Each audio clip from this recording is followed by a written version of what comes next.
From Hollywood, it's time now for Johnny Dollar. Walt Albright, Johnny. Trinity Mutual Limited. Oh, hiya, Walt. How's your health? Terrible, since you ask. I got asthma, Johnny. Again?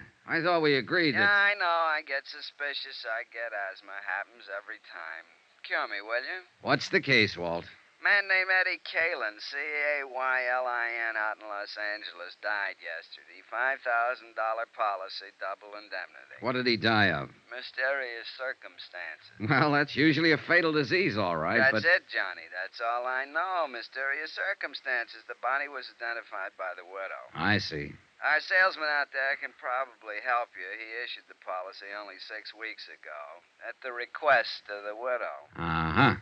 6 weeks, 1 premium paid, check signed by the widow. Hey, tell me something. Would the beneficiary happen to be... That's right, the widow. Oh, this asthma's killing me, Johnny. You gotta do something about it. All right, Walt. Just call me doctor.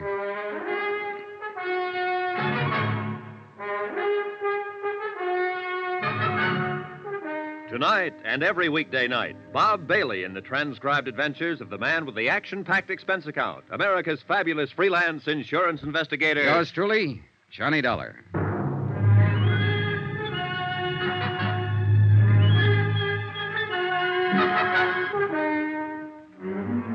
Expense account submitted by Special Investigator Johnny Dollar to the Home Office, Trinity Mutual Insurance Company Limited, Hartford, Connecticut. The following is an accounting of expenditures during my investigation of the Caylin Matter. Item 1, $198.20, airline fare and incidentals, Hartford to Los Angeles.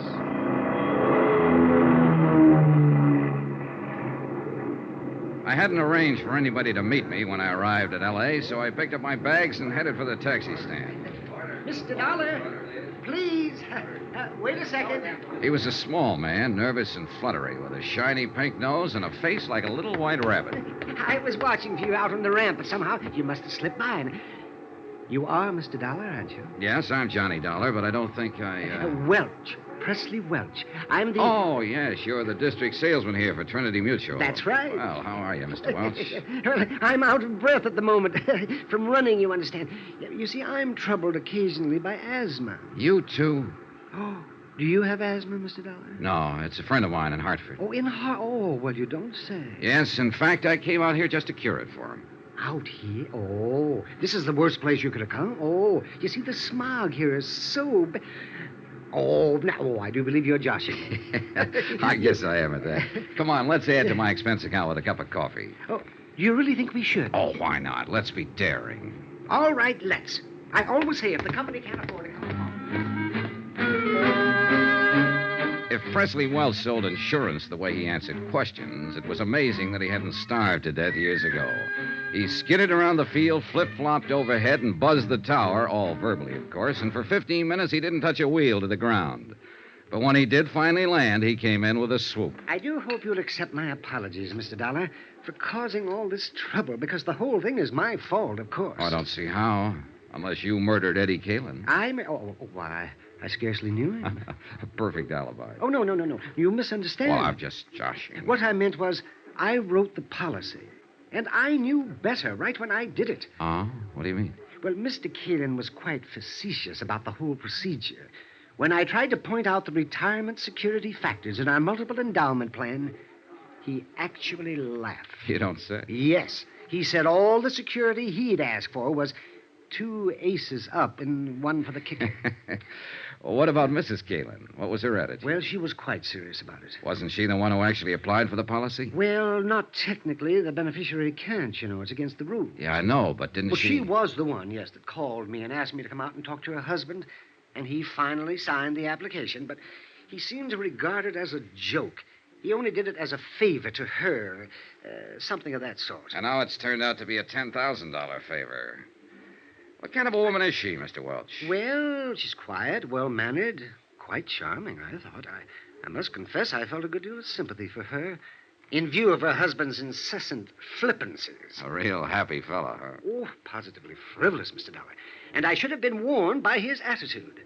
You know, insurance is a serious business. Oh, sure.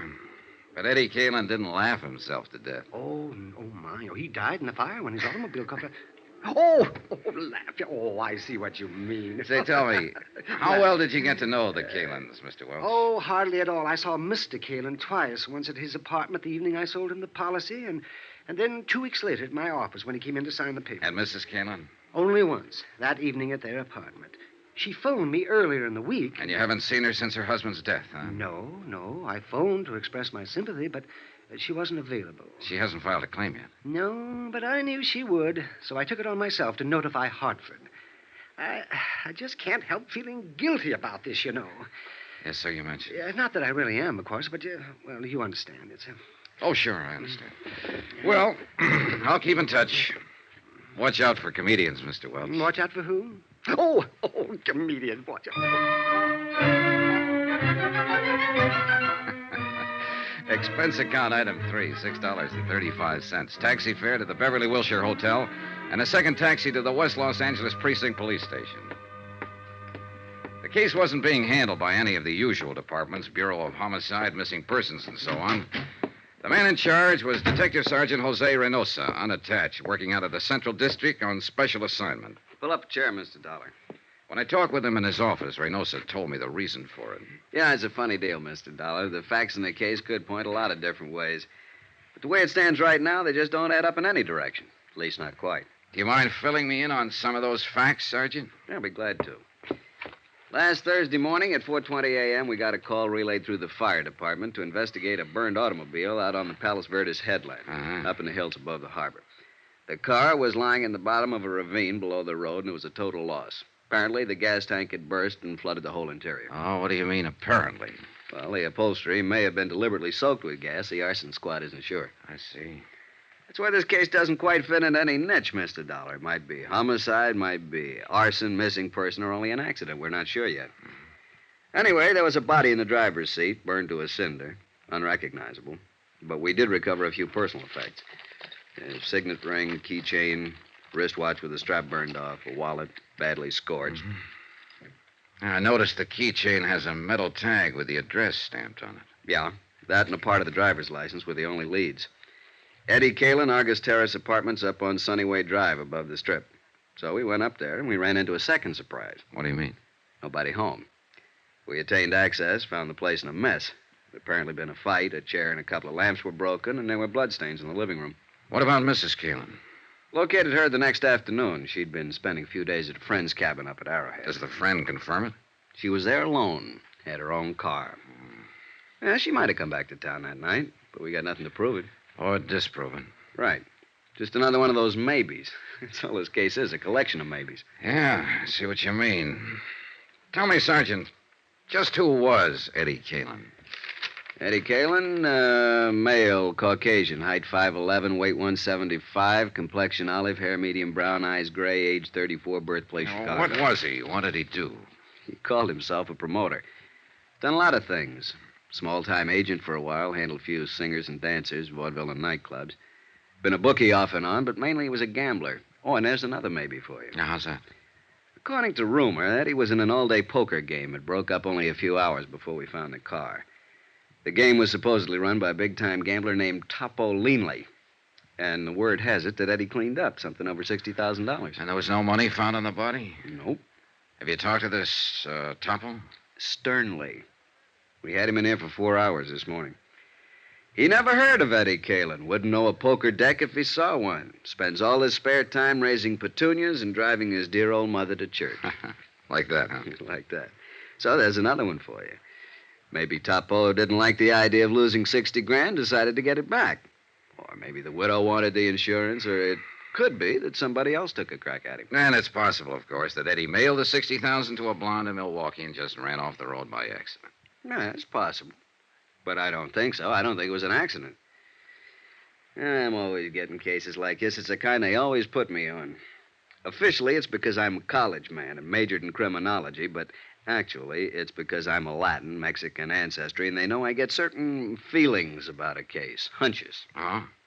And how do you feel about this one? It's hokey, real hokey. And it's murder, not an accident.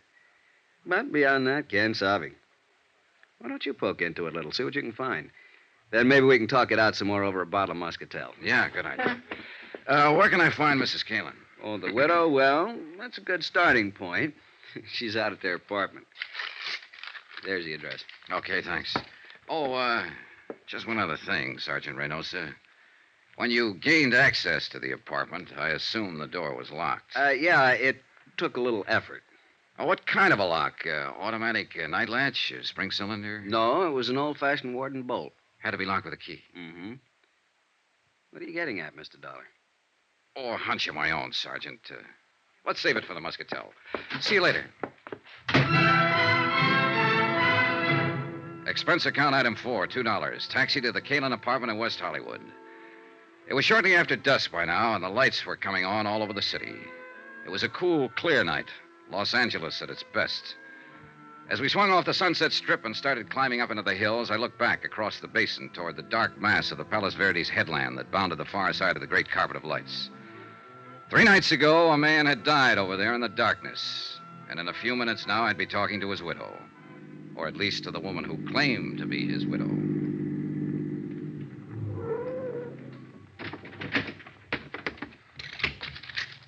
Keep the change. The Argus Terrace apartments, like most of them in that section, sprawled up the hillside above the street. 6 or 8 apartments on as many different levels, all opening onto a central patio filled with walks, steps, and banks of tropical plantings. The Caylin's apartment was at the top, and I was still 50 feet from it when the door opened and a man came out and hurried toward me. I stepped back against the shrubbery and waited for him. Good evening, Mr. Welch. Oh, my. Oh, it's you. Your second visit to Mrs. Caylin? Second? Oh, yes. Yes, it is. I imagine you've been notified, too. Notified? Well, yes. I got a wire from the home office in Hartford this evening. That's why I'm here. Well, Mrs. Caylin has filed under the double indemnity clause of the policy a claim for $10,000. She has, huh? She hopes it can be paid immediately and without any trouble. Well, I don't like to dash a lady's hopes, Mr. Welch, but I've got news for the widow. News? The claim won't be paid immediately. And before this is over, there's going to be a lot of trouble. Oh? In fact, Mr. Welch, if my hunch is right, this claim is not going to be paid at all.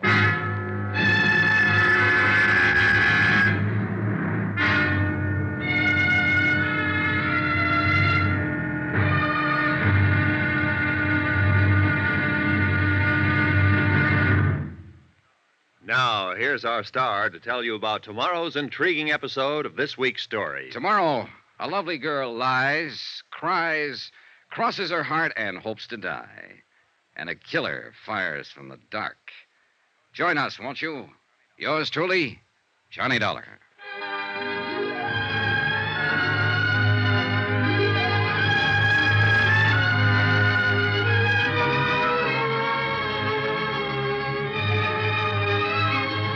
Yours truly, Johnny Dollar, starring Bob Bailey, is transcribed in Hollywood. Written by Les Crutchfield, it is produced and directed by Jack Johnstone. Be sure to join us tomorrow night, same time and station, for the next exciting episode of Yours truly, Johnny Dollar. Roy Rowan speaking.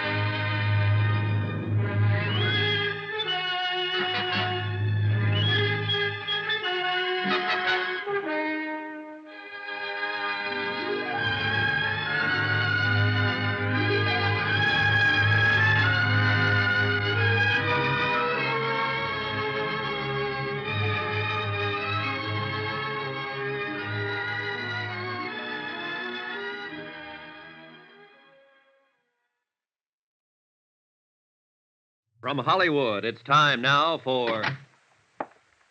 Johnny Dollar, Mrs. Caylin. I think Mr. Welch told you I'd be around to see you. Oh, yes. You're the special investigator the insurance company sent out. That's right. Mind if I come in? All right, Mr. Dollar. Thanks. In through here. Your company didn't waste any time, did they? Sending you out here, I mean. No more than you did in filing your claim. I have a right to it. With Eddie gone now, I need the money. I see. Sit down. Thanks. How many keys are there to that door? Keys? What do you mean? Your front door. How many keys do you have? Just one. And of course, Eddie had one. Why? What difference does it make?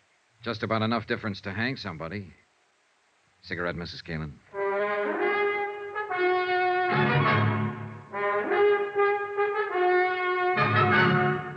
Tonight and every weekday night, Bob Bailey in the transcribed adventures of the man with the action-packed expense account, America's fabulous freelance insurance investigator. Yours truly, Johnny Dollar.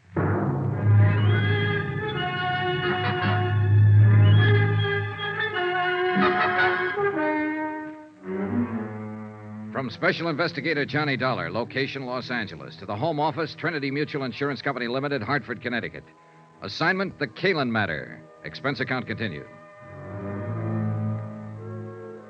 That's quite a dramatic statement, Mr. Dollar. Are you prepared to name that somebody who may get hanged? Not at the moment. Could it be that you don't have a name? That's possible, of course. That you're just fishing, so to speak? Bluffing? Now, why would I do that with you? I don't know, frankly, but you must have come here for some reason. Yes, I wanted to ask you a few questions. And you'd be smart to answer them under the circumstances. What circumstances? The only one I know anything about is the tragic one of losing my husband only 3 days ago. You have my sympathy, Mrs. Caylin. Sergeant Minosa questioned me for hours. There's nothing more to answer. Will you go now, please? All right, if you say so. Your unwillingness to cooperate will undoubtedly prejudice your claim for the insurance. That's all you care about, isn't it?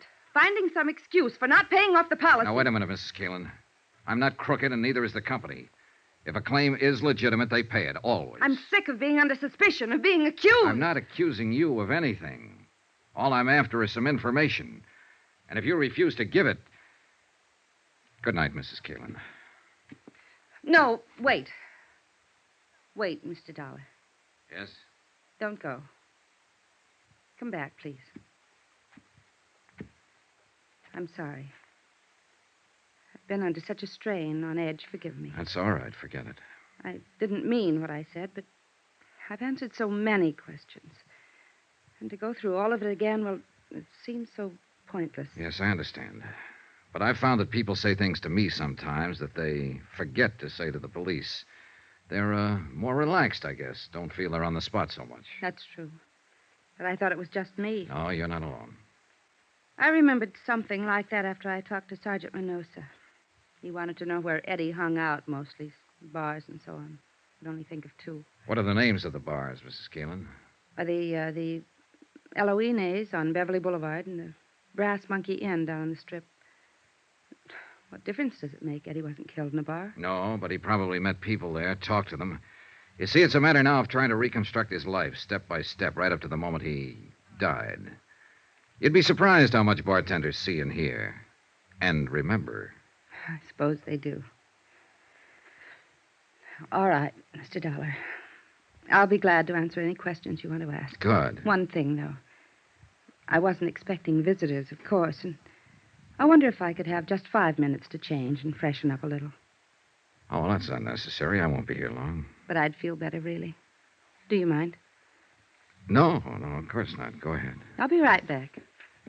Pour yourself a drink, Johnny.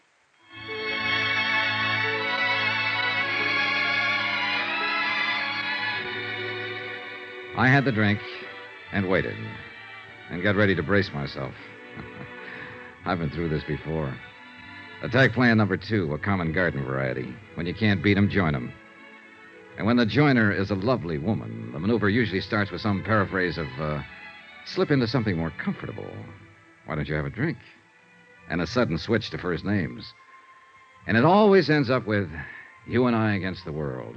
And couldn't you forget just one little mistake? The little mistake being something like arsenic in a husband's coffee. Yeah, an old familiar pattern. And a first resort just as often as a last. She was gone 20 minutes, not 5, but it was time well spent.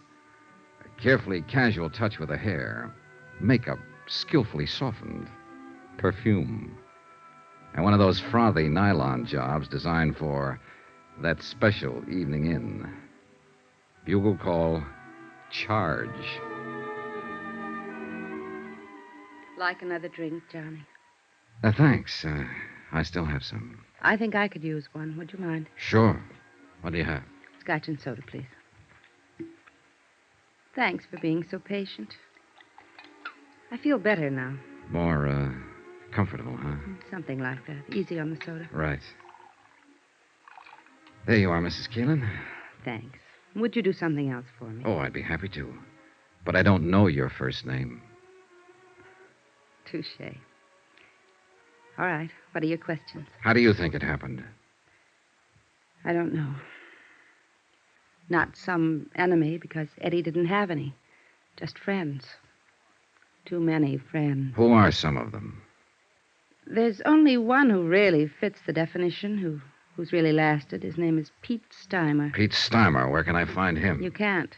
Or at least the police haven't been able to. Nobody's seen him since that night. He's had nightclubs off and on, and in between he makes books. What about those other friends, the ones who don't last? They drift in, drift out, depending mostly on whether Eddie had any money at the moment. Of course, there were women. Oh? Showgirls, mostly dancers, strippers, so on. Know any of them? Hardly. Ever hear any of their names? Always made a point not to. Otherwise, I'd have killed him long ago. Did you kill him, Mrs. Caylin? No. Did you love him? That's a good question. I think I'll have to pass it, though. I don't really know. I feel all hollow, smashed up inside over what happened. And yet there were times I'd have killed him myself if I'd had a gun. But there were other times, too, when it was so crazy sweet you wanted to die. Because you knew it'd never be like that again. Yeah, that's the way it was with Eddie. Mad, mixed up. Like watching a 10-ring circus from the front seat in a roller coaster. That's why women flocked around him. That's why they always ran from him later. You didn't run. Could I have another drink? Oh, sure. Were you trying to run when you went up to Arrowhead by yourself? Maybe. We'd had a fight. I ran out and told him I wasn't coming back. And only 3 days later, over the radio, I heard where he'd been found dead. Burned up in his car. Here you go. I guess they call it shock. I still can't really believe it, even though I know it's true. Well, I guess you should know. I understand you're the one who identified the body. I identified a wallet, burned black, a wristwatch, a ring. All of them things I'd bought for him. They told me there wasn't anything that could be called a body. Yeah, well, I'm sorry, Mrs. Caylin. I know this is painful It's for all you. right. Like I said, I can't believe it. Not really. Do you have any other reason for not believing Eddie is really dead? I mean, besides just a feeling. No. No, of course not. What do you mean? What do you mean? Well, it was just a question, that's all. Forget it. But Let's should've- get back for a moment to another question. You said you were sure it wasn't some personal enemy who killed your husband. Then what do you think? Well, the same as the police, I guess. They said Eddie won a lot of money that night from some gambler named Topo Leanley. You don't know this Topo Leanley, huh? No, but I suppose that's why Eddie was killed. The money wasn't found, so I guess it was robbery. Did you know about the money? Well, it all happened while I was up at Arrowhead. Anyway, if Eddie ever had any money, I'd be the last one to know about it. He always spent his money where it would show, where he'd get something for it. Laughs, bells, whistles, balloons going up. But not at home. Never. Yeah. I'm well, sorry. Forget I said that. I hate women who sit around drooling with self-pity. Like you said. I didn't run. I guess maybe I did love him, Mr. Dollar. Is there anything else you... No, I guess not. At least not tonight. You look a little beat. Yes, I'm afraid I am. You'd go around trying to keep up a front, but it's been rough. Yeah, I imagine. Well, That business a while ago, fixing myself up a little. This robe. I just had to do it. There are times when a woman has to feel like a woman. In order to feel anything, even sane. I guess you wouldn't understand, though. And I'm afraid I gave the wrong impression. No. I think I do understand. Now. And I also think I owe you an apology. For what? For walking in here with a preconceived opinion, for being rude, being wrong. I'm sorry. Forgive me. Forgiven. Forgotten. And come back again, please. Regardless. I might, on one condition. Yes? Your first name. Would you mind? It's Lila. Thanks, Lila. Good night. Good night. I caught a flash of movement from the corner of my eye and whirled around just in time to see somebody slip off the corner of the terrace and edge into the shadows of the shrubbery. I stepped off the porch and moved toward the dark hedge of banana and scrub palm. I was watching for a sudden attack, but nothing happened. Then I heard a slight sound on the next terrace level up the slope, a rustle of bushes, an accidental scrape of a shoe on the cement walk, and I slipped along the walk. I stopped at the head of the steps and listened. Nothing. The only way out of the patio to reach the street was to come past me. I started searching. But even though I was on guard, when the attack came, it caught me off balance. All I could see was a dark shape and the glint of metal in an upraised fist. I grabbed the arm and twisted and drove my left into his stomach, and again. He rolled to his knees and raised his right hand, and again I saw the glint of metal. I jumped for him, grabbed his hand, twisted it back, and at the same time I swung my foot and kicked him in the jaw. Johnny! Johnny, are you all right? Yeah, I'm all right. Call Sergeant Reynosa, will you, Lila?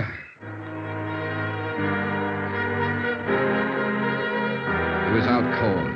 I turned him over on his back and struck a match to get a look at him. He was a big man, stocky, bull-necked, blonde-haired. I slid my hand inside his coat and fished out his wallet and opened it. His name was Topo Leanley.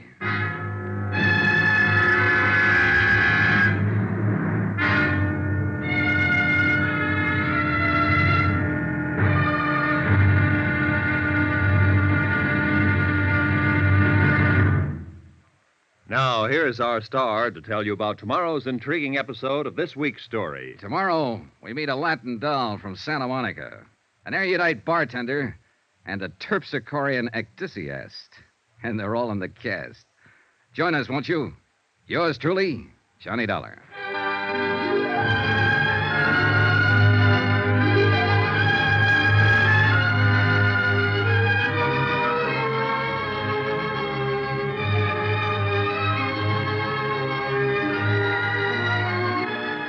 Yours truly, Johnny Dollar, starring Bob Bailey, is transcribed in Hollywood. Written by Les Crutchfield, it is produced and directed by Jack Johnstone. Be sure to join us tomorrow night, same time and station, for the next exciting episode of Yours truly, Johnny Dollar. Roy Rowan speaking.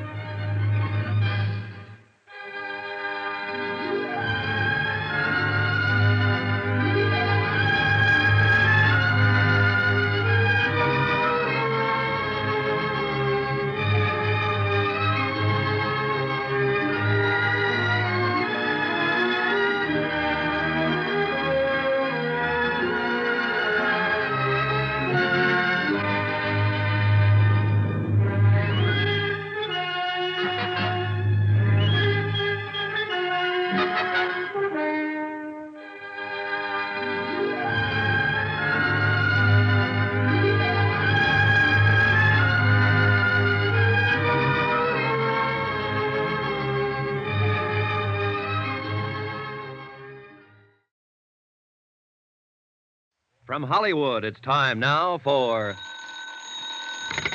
Johnny Dollar. This is Reynosa, L.A. Police. Oh, hiya, Sergeant. Any luck? Nothing. This Topo Leanley boy's been in jams before. He's a tough cookie, and we don't scare him a bit. What's his story? Says he was walking through the courtyard of the apartment house when you jumped him from the bushes. Oh. Claims he thought it was a stick-up and fired that shot at you in self-defense. What was he doing there in the first place? Calling on a girlfriend, only she'd given him the wrong address. Sure. Well, we can hold him overnight for carrying a concealed weapon, but that's about all, Johnny. He'll make bail in the morning. Well, fine. Let him. Things aren't adding up, and it's got him worried. He's afraid he's being double-crossed, and he's fighting mad about it. On the loose, maybe he'll be a help to us. How? Maybe he can find Eddie What are you talking about? Eddie Caylin's downtown in the morgue on a marble slab. Sergeant, Want to bet?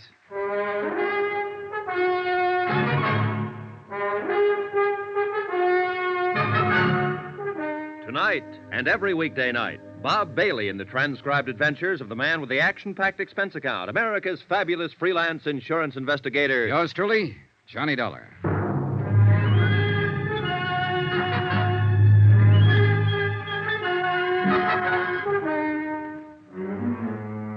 From Special Investigator Johnny Dollar, location Los Angeles, to the home office, Trinity Mutual Insurance Company Limited, Hartford, Connecticut. Assignment, the Caylin Matter. Expense account continued. I was following a hunch, one that had started when Sergeant Reynosa said the police found the door of the Caylin apartment locked on the night of Eddie's death, locked with a key. And now the hunch was stronger. The way Leanley had acted, Topo Leanley, the gambler from whom Eddie had won $60,000 that night. Things like Lila Caylin had said about her husband, they all added up. But it was still only a hunch, not proof. And proof I had to have. And at the moment, the only chance I could see of getting it was to backtrack on Eddie Caylin. His hangouts, his contacts, his missing friend, Pete Steimer, his movements during the hours before his car was found blazing at the bottom of a canyon in Palos Verdes. In a way, what I had to do was bring him back to life.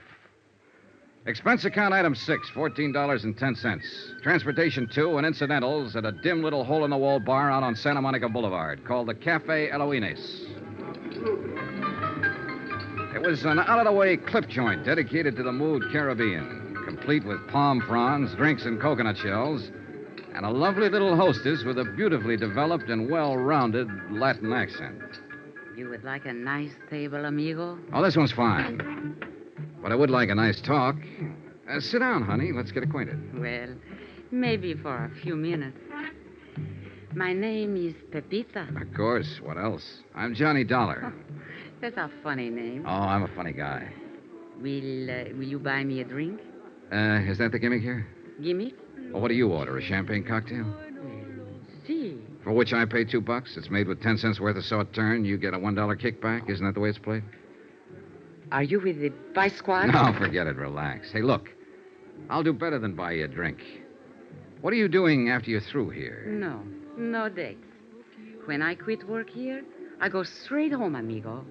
And I live with my mother. Oh, well, that's a very good arrangement. Cheaper that way for both of you. But here's $10. What I want from you is some information. About a customer who comes in here a lot, or used to anyway. Eddie Caylin. You know him? You are not the police, or you would not give me $10 just for talking. Sure, I know Eddie. What you want to know about him? When did you see him last? On Thursday, the day before he was killed. How did he act? What did he say? Anything out of the ordinary? Oh, he said he loved me madly, passionately, devotionally. And if I do not love him too, he will kill himself. Just like ordinary. He was lying, of course. But he always was such exciting to listen. Then he buy me champagne cocktail and borrow from me the money to pay for it. Quite a boy. Que hombre. He was, how you say, he was the most. Yeah. How long was he in here that night? Quien sabe? 1 hour, perhaps? By himself? No. With his amigo, with Pete.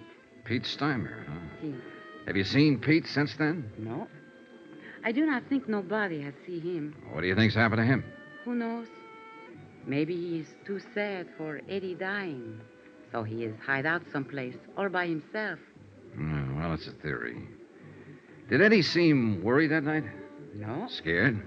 No, not scared. Nothing special on his mind, apparently. No, just like always. Just like Eddie. You know. No, I never met him. Oh? Then why you ask this question? Oh, just a routine business matter. What about women? Women? Yeah, other girlfriends of Eddie's. And next to you, of course. Oh, next to me. With Eddie, every girl was first. Well, what about the nightclub here? Any of them come in here, work here? Oh, Eddie was too smart for that. In each one place, only one girl. That way, no trouble. Eddie was smart. Yeah, he was the most. See. What about girls in other places around town? Do you know any of them? No, I do not know any, but... But you've heard rumors. Well, there is a place which is called the Brass Monkey. Oh, yeah. They have girls there which, how you say it, they take off some clothes and go jump around with the music. Strippers? Yes, strippers. Well, somebody has always make jokes with me about one of those strippers. They say Eddie has had the big thing with her. They think to make me mad, but there's no difference to me. I know how Eddie is. Do you know the girl's name? The very silly name, which she has make up, is Marty Midnight. Marty Midnight. She has black hair like me, but mine is natural black. Oh, yeah, sure. I figured as much. It's very beautiful. Muchas gracias, Johnny. Well, thanks for some pleasant conversation. You are leaving now? Yeah, what? But maybe you will come back. No? I wasn't planning to. At 1 o'clock, I am through working. If you will come back... No? No. We wouldn't want to worry your poor old mother, would we? Keep her waiting up. What are you talking about? My mother is living in Havana, Cuba. Expense account item 7, $23.40. More transportation and some more of those incidentals. This time at the Brass Monkey Inn. That name had come up twice now. Eddie Caylin's widow had mentioned it first. So I figured I'd better have a look at it. The Eloines had been a fairly quiet place, dimly lighted, with a big play on that mystery of the jungle routine. But the Brass Monkey was a pony of a different tint. At the Brass Monkey, they let down their hair and really lived. The chorus line was on and at it when I arrived, and strangely enough, the girls were all dolls, pert, young, lively, 7 of them from left to right. But now one of the 7 had midnight black hair.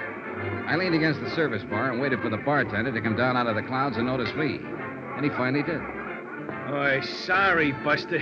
Just couldn't see you for looking at you. Oh, that's all right. Who'd bother with a customer at a time like this? Another art lover. Man, I'll tell you true, there is the cream of the crop. 7 shining sisters. The Pleiades, brother. The absolute up-top zenith of the entire ecclesiastic firmament. What'll you have to drink? Scotch over ice. Checo. I read a lot. That's where I get all them big words. Always try to better myself. Get ahead, man, that's the thing. Yes, so I've heard. So I read all the time, and I got a system, too, a shortcut. You know all them books you see around? You know what they're full of? Well, opinions vary. Words. And you know where they get them? From the dictionary. So I don't mess around. I go right to headquarters. The only book I read is the dictionary. You what? Sure. Read it through twice, and now I'm clear up to J on the 3rd time around. You know what a joss house is? Yeah, it's a Chinese temple. I think I need that drink now. Oh, I'm sorry, Buster. Here you are. Say, you're pretty smart yourself. Oh, I'm a pedant. Pedant. That's with a P. Nah, I won't get to that for another 3 months. That's $1 even for the drink. Here you go. Keep the change. Well, thanks. Hey, this is a 20 you give me. Yeah, I know. Oh, I see. Well, Buster, the answer is no. I can't fix you up with one of the girls. All I want is some information. Like what? Like, where is Marty Midnight this evening? Oh, that I wouldn't know. She hasn't been around since, well, not for the last 4 or 5 nights. Since Eddie Caylin was murdered? Is that what you're about to say? Police? Insurance investigator. The company I represent issued a policy on him. Eddie Caylin with insurance? Yeah, he took it out about 2 months ago. Who's the beneficiary? His wife. Well, I never met the gal, but I guess she's got something coming. She must have took quite a beating off of Eddie. Man, that cat could really operate. So I gather. You happen to know where Marty lives? Nah, she moved a few weeks ago, after she took up with Eddie. I don't even know her real name. Hey, is the manager here? I'm the manager, Buster. I hired him, fired him, and in between, just look at him. Oh, man, what a life. Do you know a friend of Eddie's named Pete Steimer? Sure I know. He hasn't been around either. Disappeared that same night, huh? Yeah, that was a bad night all around. There was another guy dropped out of sight, too, a hood named Mike Kelso, one of Topo Leanley's boys. Do you know Topo? He comes in all the time. He's, Hey, wait a minute. You must be the cat that broke his arm. Well, congratulations, felicitations, and happy days. I'll have a drink myself on that. Real popular boy. Huh? Oh, the most. I understand he got his start by leaning out of his baby carriage and shoving his mother under a car. Was he in here that night? Well, sure. That's where Eddie met him. I told Eddie to stay clear of that game. And was I right? And you think that's why he was killed, for the $60,000 he won that night? Buster, that's the type of question I never answer. And that's exactly why I stay so healthy. Well, you don't have to answer. That's where all the logic points. Eddie met Tombo Leaney in here that night and was invited into one of Leaney's big-time poker games. Eddie was lucky, plenty lucky, and Leaney got hit hard. He decided he wouldn't stand still for it, so he and his muscle man, Mike Kelso, went around to Eddie's apartment, beat him up, got the $60,000, took Eddie out to the Palos Verdes Hills, ran him off the cliff, and set fire to his car. Any reason why it couldn't have happened like that? No. But there are a lot of loose ends. Like what has happened to Pete Steimer and Marty Midnight. Scared silly, hiding out. Mike Kelso. Same thing. He's sweating it out, waiting to see which way the wind blows. Or there's whispers around that he double-crossed Topo and ran out with the dough. Could be. But I keep remembering that door. What door? To Eddie's apartment. It was left locked with a key. So what's it got to do with every... Uh-oh, the police. I'm raided again. Hey, Red, dump that water, bar, whiskey down a sink. Jackie, get back there and tell the girls to cover up. Take it easy, you cats. Just keep your seats. Everything is copacetic. Relax. It's not a raid. That's Sergeant Reynosa. He's handling the Caylin case. Buster, a cop's a cop no matter what he's handling. Now shake it up, Red. Turn on that water in the sink and dump it all in. What the devil are you doing here, Johnny? Having a drink? What's up, Sergeant? I'm looking for a girl who's supposed to work here named Marty Midnight. So am I. What's your reason? Suspicion of murder. What? The guy was killed in her apartment about an hour ago. The neighbors heard the shots. And it's real crazy, Johnny. It just can't be, but it is. We got a fast check on the fingerprints. You know who the guy was? Sure. It was Eddie Caylin.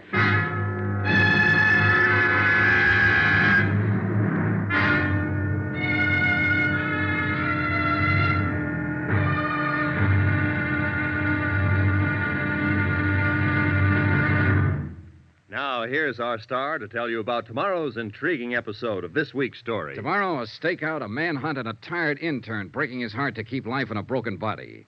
Join us, won't you? Yours truly, Johnny Dollar.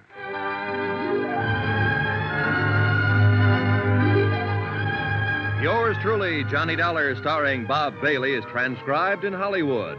Written by Les Crutchfield, it is produced and directed by Jack Johnstone. Be sure to join us tomorrow night, same time and station, for the next exciting episode of Yours truly, Johnny Dollar. Roy Rowan speaking.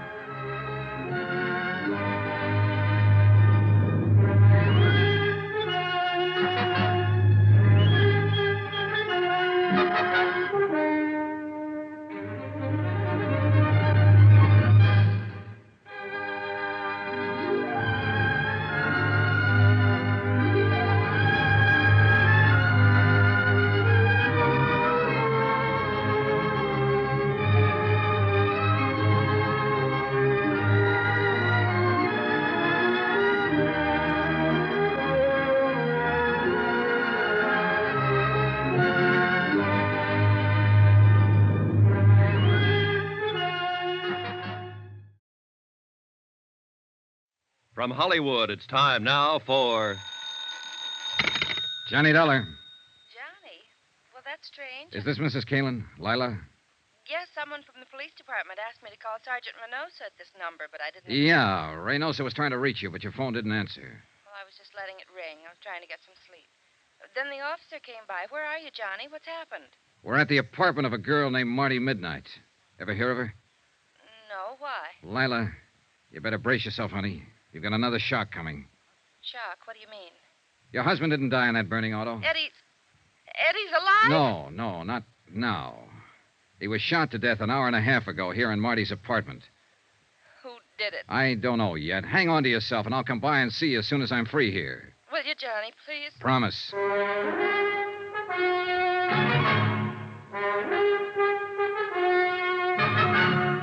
Tonight and every weekday night, Bob Bailey in the transcribed adventures of the man with the action-packed expense account, America's fabulous freelance insurance investigator. Yours truly, Johnny Dollar.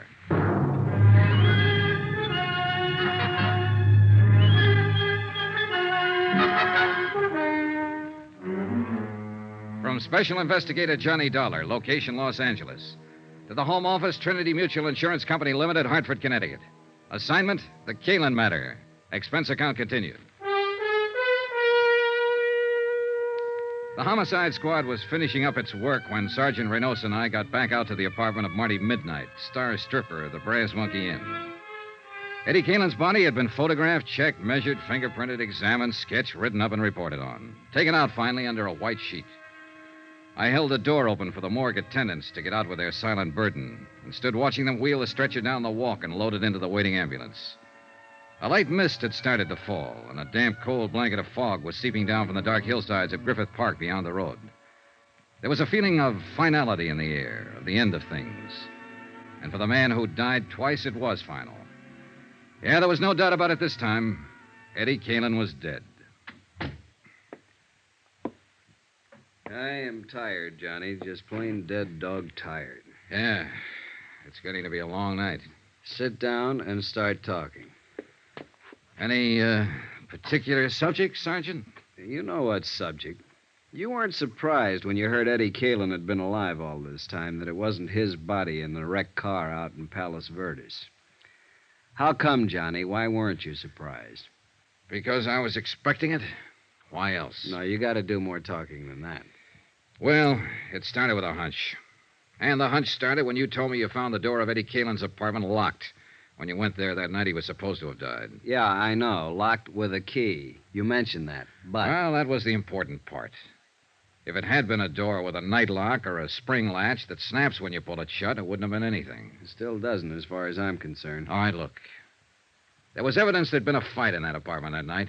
We assumed that somebody had knocked Eddie unconscious or killed him there in the apartment, then taken his body out to his car, driven it out to the Palos Verdes headland, and set fire to it. That's right. Then at the time that somebody left the apartment, the heat was on. Mm-hmm. They had a body on their hands. Maybe someone had heard the fight, called the police. They had to get out fast. Yeah, sure, but... Under those circumstances, can you imagine anybody taking the time to go through Eddie's pockets to find his door key and bothering to stop and lock the door behind them? No, it's illogical. Except for one person, Eddie himself. How do you figure? With him, it would be just a matter of habit, locking the door as usual when he left home. All right, Johnny, I see your point. Then how do you call the play that night? About the way we were tagging it, up to a point. Eddie won $60,000 in that poker game with Topo Leanley. He went home, either alone or with that friend of his, Pete Steimer. So Topo had no intention of taking that kind of a loss. So he sent his trigger man, Mike Kelso, to recover the money. The fight was between Eddie and Mike. Only Mike was the one who lost, not Eddie. Then you figure Eddie put Mike Kelso's body in his car and drove it out to Palos Verdes and set fire to it? Sure, with Pete Steimer's help, probably. Well, it's possible. Body was practically destroyed. All we had for identification was the wallet, watch, keychain, and so on. They could have been planted. I think they were. It was a sudden idea, spur of the moment. But Eddie was ripe for it. There he was, with $60,000 in his pocket, but a dead man on his hands. And as far as his wife was concerned, I think the chance of shaking her and not sharing the money was just an added inducement. So he and Pete arranged for the body to be identified as his, and Eddie just disappeared. And holed up here in his girlfriend's apartment. Why not? He and Pete both. Apparently, the three of them were planning to jump the country, judging by that forged birth certificate you found in there on the breakfast table. Only it didn't work out that way. Well, Eddie's dead. Really dead now. Pete and Marty have disappeared again, and the $60,000 is missing. Find them, and you find the money. Johnny, it sounds like the same old story. Big money, big temptation, and a falling out among friends. That's the most likely. Of course, there is one other possibility. What's that? Topo Leanley. Was he out? Yeah. How come? It's a rough combination, Johnny. Good lawyer on his side and a poor case on ours. He was sprung 2 hours before the neighbors reported the shooting here, the anonymous neighbor. Well, it could be, then. But I'm still betting it was Pete Steimer or Marty Midnight. I'm not betting anything anymore. The way things stand now, it's anybody's guess. His own gun, no prints on it. You pays your nickel and you takes your choice. Well, at least the field narrows down. Well, it seems like we got a visitor. Probably one of the uniformed boys on duty outside. Yes? The policeman outside say for me to come to you. I am Jeannette Dubois. Oh? Well, what can I do for you? I am the person who reports the shooting on the telephone. Come on in. Merci, monsieur. How come you refused to give your name when you phoned the police? You are Captain? Sergeant Reynosa. This is Johnny Dollar, Miss Dubois. Oh, he is also police? He's working with us on this. Now, why wouldn't you give your name when you reported the shooting? I am very sorry, monsieur. You see, I have not been in this country too long, and I am afraid that I will be implicated. So I do not give the name at first. But finally, I think it over, and I call my friend the consul, and he say I must come to you immediately. And he's right. So you heard the shooting, huh? Oui, monsieur. I was walking past in front. I live 3 places down from here. All of a sudden, there is bang, bang, bang, and I am scared to pieces. I can imagine. Then the door of this place is slam open very quick, and I jump in the shadow behind a bush. A girl start to come out, and then she stop in the door. What did she look like, Miss Dubois? Well, it is too dark for telling good, but I have seen her before. I know from her hair, very long, black. Marty Midnight. Was that the one, the girl who lives here? Oui, monsieur. I did not know her name. All right, what happened then? She stand in the door for a second. She is wearing a how you say it, a white raincoat. She is holding something in her hand. This thing she wipes with the raincoat all over. Then she throws it back into the room. Was it a gun? I think so. Then she pulls the door shut and runs down the street. I am too scared to think what to do for a minute. Then I hurry home very fast, and I telephone to the police. You didn't see anybody else around the place or in the street out in front? No, Monsieur Dollar. I watch from my window until the police have come. Nobody else has come out or go in. I see. Well, Sergeant? She won't get far. Girl with her looks draws too much attention. We'll pick her up before morning. Thank you for your information, Miss Dubois. In view of your cooperation now, I think we can forget about you not telling us all this sooner. Does that mean I can go now? Yes, just leave your name and address with the officer outside. Oh, merci, monsieur. Au revoir. It kind of surprises me. I could figure the two of them together ganging up on Eddie. But apparently it was just Marty Midnight, all on her own. It's been done before, Johnny. They're not the weaker sex, no matter what the book says. I know. But the fact never fails to amaze me. It shouldn't. You must have been on some of the same kind of cases. The devil. Come on! The patrolman stationed at the back entrance of the apartment house told us what had happened. He'd surprised somebody, a man, he thought, lurking in the bushes beside the house. The prowler fired a shot and ran. He paid no attention to the order to halt. The patrolman had fired twice, missed. The fugitive had escaped into the dense underbrush of Griffith Park just across the street.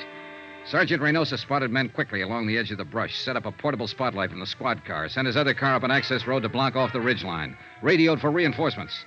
Within 5 minutes, a 15-acre area of the slope was surrounded and blocked off. Well, what do you say, Johnny? Shall we go in after him? Looks like we'll have to. He seems to be the shy type. Call it. Who do you think? I'm putting my money on Topolini. Good bet. Let's go. Keep that crowd back out of the way. All right, let's get back to the room. Couldn't be any darker in here. Oh, wetter. Hey, shoot your flash over there toward the right. No, it's an old stump. All right, we've got you surrounded. You better come out with your hands up. If you try to resist, you'll only make it tougher on yourself. You hear something, then? No. It was over to the left, I think. Let's take a look. Watch yourself, Johnny. He's thrown lead once already. Yeah. There. Back of that tree. Hold your flash steady. There. I see him. Come out with your hands up. It's your last chance, I'm warning you. I got no choice, Johnny. He's down. Come on, Sergeant.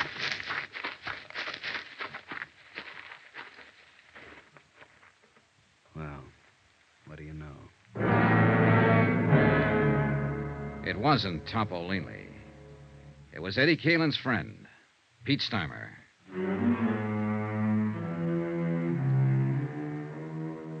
Expense account item 9, $1 for a newspaper, 2 packs of cigarettes, and a cardboard carton of hot coffee purchased from an all-night diner across the street from the Queen of the Angels Hospital.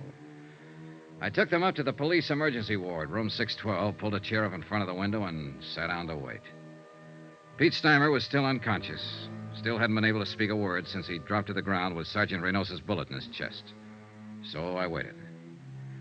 Outside, the cold mist was still coming down steadily. The night was pretty far gone. It was less than 3 hours before dawn. A nurse sat silently beside the bed. The only sound in the room was the hoarse, slow breathing of the wounded man.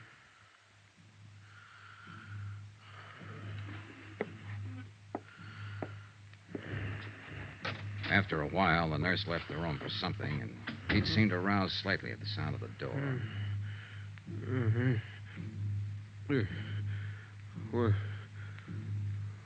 Where am I? Take it easy, Pete. Don't try to talk. Eddie. Is Eddie here? No, he's not here. He ought to be here. It's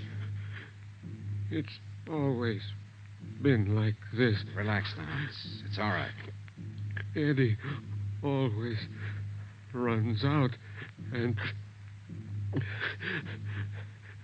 leaves somebody else to Easy now, easy.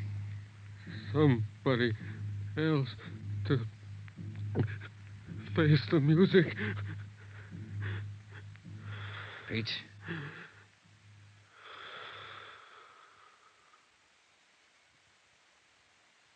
And those were his last words before he went to face the music.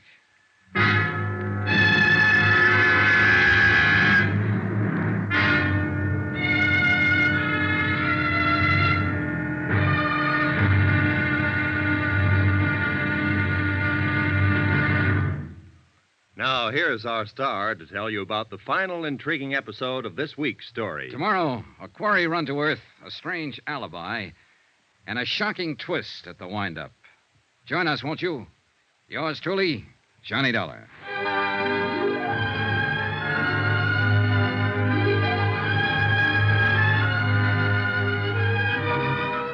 Yours truly, Johnny Dollar, starring Bob Bailey, is transcribed in Hollywood. Written by Les Crutchfield, it is produced and directed by Jack Johnstone. Be sure to join us tomorrow night, same time and station, for the next exciting episode of Yours truly, Johnny Dollar. Roy Rowan speaking.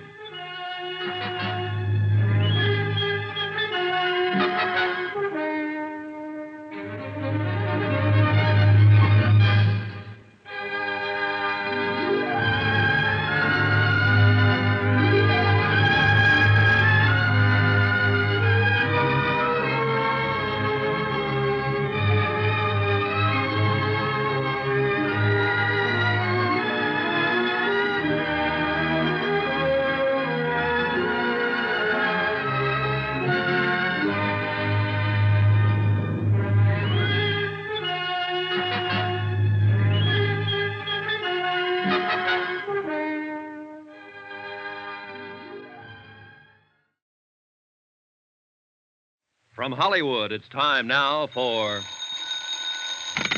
Johnny Dollar. Sergeant Reynosa, Johnny. Oh, I was just going to call you. Has he talked yet? Pete Steimer is dead. When? A few minutes ago. He almost regained consciousness for a few seconds, and that was all. There's no chance to question him.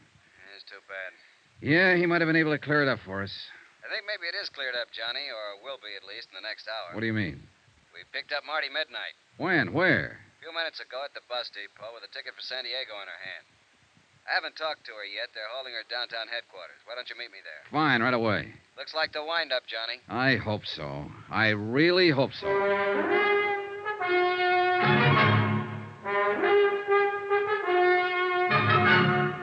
Tonight and every weekday night, Bob Bailey in the transcribed adventures of the man with the action-packed expense account, America's fabulous freelance insurance investigator. Yours truly, Johnny Dollar.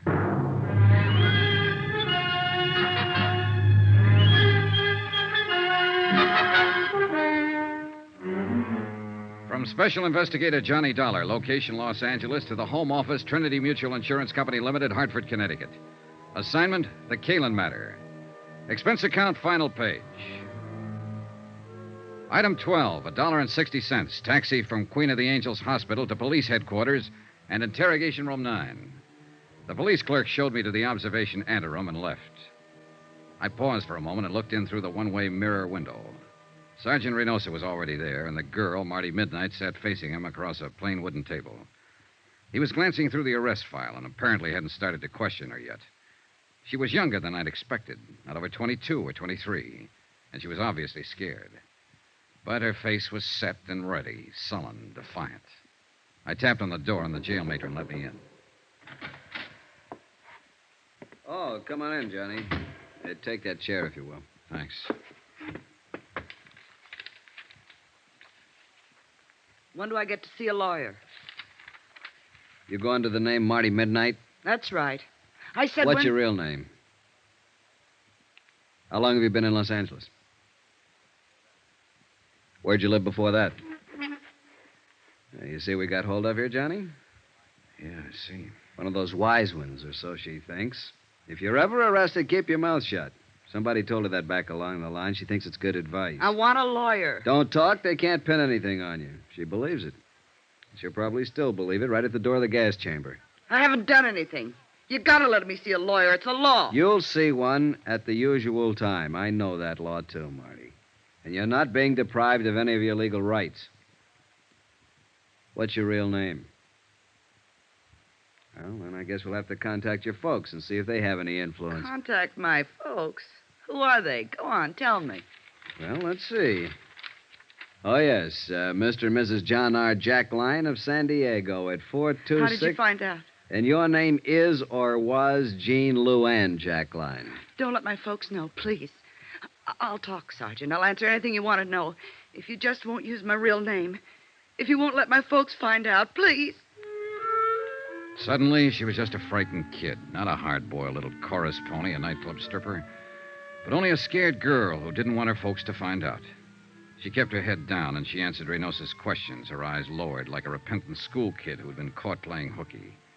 Then I remembered. The charge here was murder. Did you know that Eddie Caylin was married when you started going around with him? Not at first. And later you found out, but you kept on going with him. Well, he said he was getting a divorce. He said he'd been trying to get free of his wife for 6 months, but she wouldn't let him. Did you believe that? Well, yes. I don't know. I didn't until he came here that night. He said we were going to run away to Mexico together. The night he killed Mike Kelso? Yes, but I told you I didn't know about that until 2 days later. And it was self-defense, honest. Mike was trying to hold him up to get back the money Eddie won in that poker game. It was self-defense. Then why did Eddie go into hiding? Well, I told you that, too. It was his chance to get away from Lila and... Where were you going when the police arrested you over there in the bus station? San Diego. To my folks. Nobody here ever knew me by any name except Marty Midnight. I didn't think you could trace me. And you didn't want to be traced? Well, of course not. I came back and saw the police car at my apartment, and then I knew you'd found Eddie. I didn't want to be mixed up in it. Why'd you kill him? Marty? Kill who? Eddie. It wasn't Eddie. It was Mike Kelso. Eddie's the one who killed him in a fight. I told you that. It was... Oh, but you know it wasn't Eddie. You picked him up at my apartment, didn't you? Yeah, sure. We picked him up. In a basket. What? He's across the street from the morgue. Why'd you kill him, Marty? I didn't kill anybody. I didn't know Eddie was dead. I was coming home and I saw the police car. I thought you'd found him, that's all. I didn't know he was dead. I didn't kill him. You gotta believe me. I didn't know anything about it, honest. Honest. Marty Midnight. Sharp, hard, tough. A striptease dancer who'd been around, knew all about it. Marty Midnight. A scared, sobbing little child. Honest. Cross my heart and hope to die. Well, maybe she would. I left a few minutes later, and Sergeant Reynosa walked out with me to get a breath of air. It was a cold, gloomy night with a gray dawn just ahead. 3 people were dead. And in the great stone building we walked out of, the machinery was grinding away, getting ready to take the life of a 4th one. Well, I guess I better get back inside, Johnny. Yeah, all right, Sergeant. The lab boys are making a paraffin test.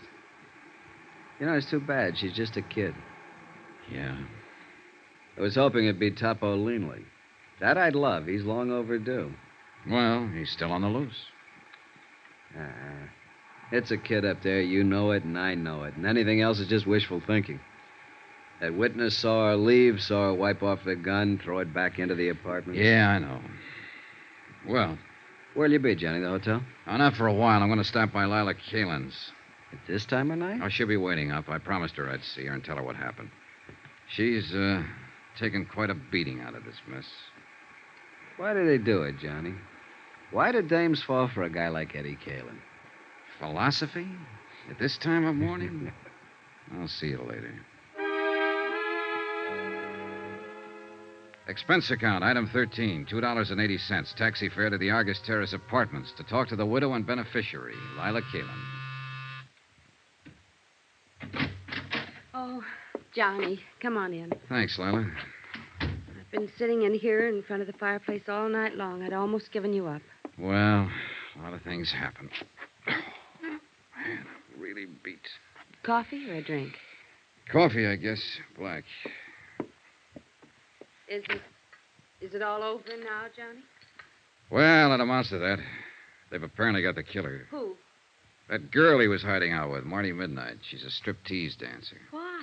Why did she do it? The money, I suppose. They haven't found it yet, but they will. Here's your coffee. Oh, thanks. I feel sorry for her. Maybe because I feel sorry for myself or anybody who ever got mixed up with Eddie. Why do we do it, Johnny? Why do we go blind when a guy like that comes along? I don't know. You tell me. I wish I knew. Maybe a girl I met yesterday evening had it tagged. She said she knew Eddie was always lying. But he made it sound so exciting. He did. I had 4 years of it. Never knowing when he'd walk out and not come back. Never knowing who he was with. Knowing only one thing for sure. That he was lying to me every hour of the day. And now that it's over, I wonder why I went through with it. But he did make it sound exciting. Well, the best thing you can do, Lila, as soon as it's cleared up. Who can that be? This Oh, it time? might be Sergeant Reynosa. I told him I'd be here. Hello? Oh, yes, just a moment. You were right. Thanks. Yeah. Hold on to your hat, Johnny. It's wide open again. What do you mean? That paraffin test, negative. What? Marty Midnight hasn't fired a gun in the last 2 days. She was telling the truth, witness or no witness.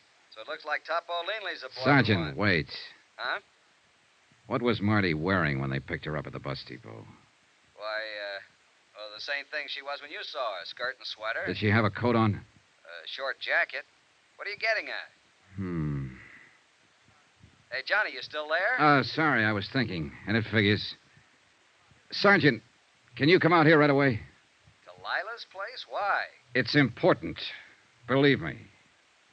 All right, Johnny, right away. What was it, Johnny? Lila with the coal black hair. It's beautiful. Well, thank you, Johnny. Pepita has black hair, too. And Marty Midnight. Eddie only liked dark-haired girls. But Marty didn't have a white raincoat. I'll bet you do, though. What? Where is it? Here in the closet? Johnny, Uh-huh. what's this all about? A witness saw a girl leave Marty's apartment right after the shots. But it was dark, and all the witness could make out was the black hair and the white raincoat. What do you mean? The witness saw the girl wipe off a gun on the front of her coat, then throw it back into the apartment and run. There are smudges on your raincoat, Lila. It's grease off the door of the car. Supposedly, you haven't been out of this place since I talked to you yesterday evening. But it hadn't started to rain then, and the coat's damp. Why did you kill him, Lila? You're out of your mind, Johnny. It's no use, honey. Reynosa's on his way out here. They'll make a paraffin test and prove you fired a gun. They'll probably dig up the taxi driver who took you out there. They'll search the place here, find the money. Was that it? The money? Was that why you killed him? No. I didn't mean to. When I went out there. Yesterday evening while I was talking to you, I suddenly wondered if it might not have been somebody else's body in that car. I knew about Marty Midnight, of course. I knew about all of them. After you'd gone, I went out there. Waited until I saw Pete Steimer leave, finally Marty. And I forced my way in. So? And Eddie was furious. We argued and fought. Eddie drew a gun on me. He threatened me. We struggled. So that's going to be your pitch, huh? Plea of self-defense. That's it, Johnny. Self-defense. Well, good luck. You'll need it.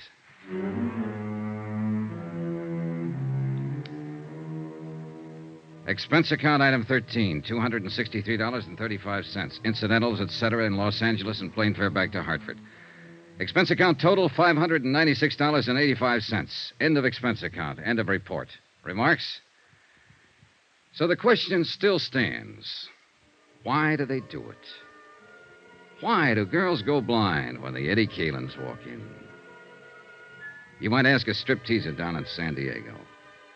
But don't look for her under the name of Marty Midnight.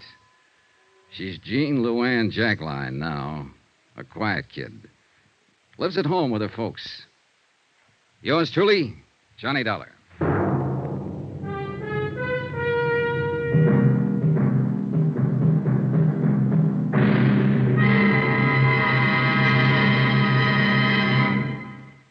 Now, here's our star to tell you about next week's intriguing story.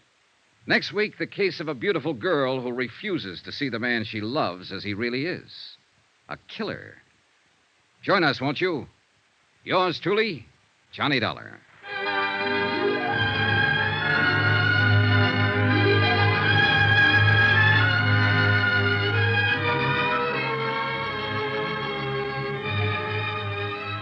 Yours truly, Johnny Dollar, starring Bob Bailey, is transcribed in Hollywood. Written by Les Crutchfield, it is produced and directed by Jack Johnstone. Heard in this week's cast were Virginia Gregg, Lucille Meredith, Alma Lawton, Gloria Blondell, Howard McNear, Harry Bartell, Peter Leeds, and Byron Kane. Musical supervision by Amerigo Marino. Be sure to join us on Monday night, same time and station, for another exciting story of Yours truly, Johnny Dollar. This is Roy Rowan speaking.